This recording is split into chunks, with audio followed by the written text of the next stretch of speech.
Huwag na tayo mag-attend ng misa. Hello guys! Dito kami sa Bakhawan. So, medyo hindi ako makafocus sa paglalakad kasi kawayan. Baka lumusot. So, tatawid kami dun sa bridge. It's a struggle and yan guys, kung makikita mo. So, ayun na si Ate Tin. Tumawid na siya sa bridge. Yan na si Ate Beck. Wow.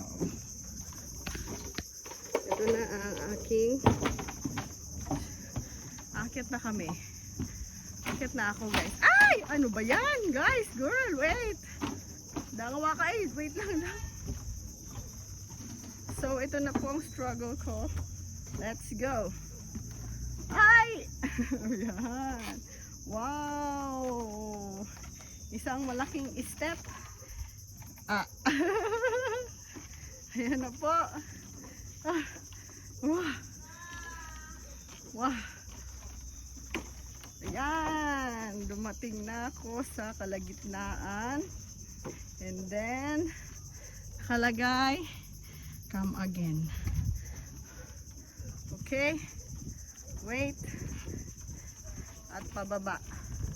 Hawak ako. Oh, oh no. Scary. Oh no. Ay. Diyos mio, Marimar. Ay. So makikita nyo pag ganyan siya guys. Unti-unti makakasurvive. Ay. Ay, thank you Lord. Ay, sa wakas. Isang pagod na lang. Wow. Wow.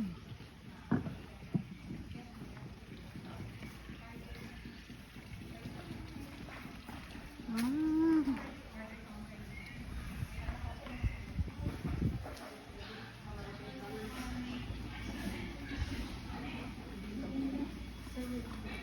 Init pala. Wow.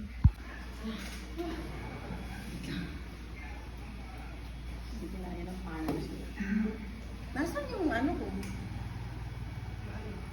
Paper bag.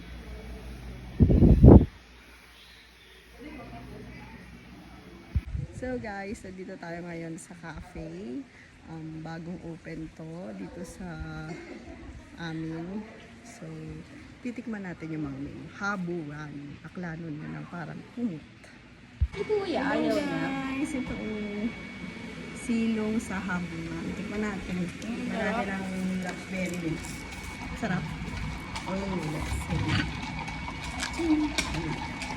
Thank you po. Thank you, Sa mga employed dyan. Ay, ano ba yan? Ate Vic, parang kung ng powder mo later. Tikman natin ang kanilang habulan. Ay, iba yung lasa ng chocolate. Habulan ng kanilang raspberry. Harap. Ay.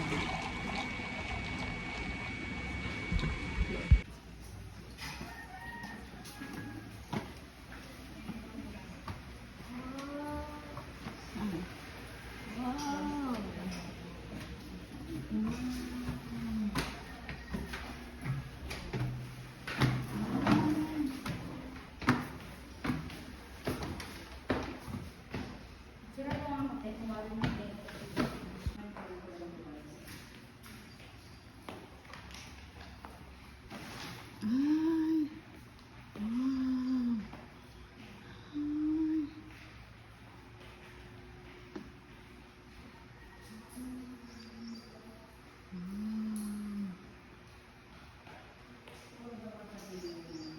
Ay, ayun o, yung pag-aano. Ayun po. Ay, ang ganda o. Wala, ang ganda girl. Tingnan mo. May design.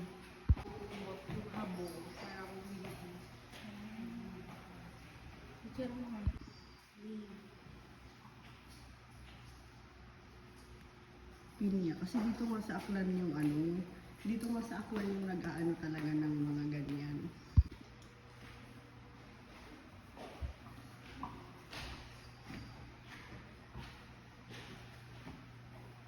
Dito kasi yan sa Aklan yung ano ng mga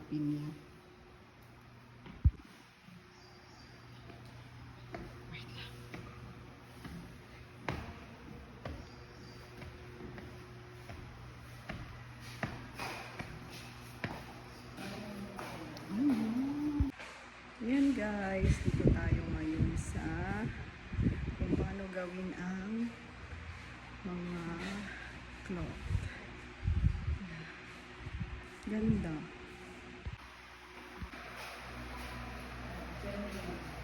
Wait lang yun.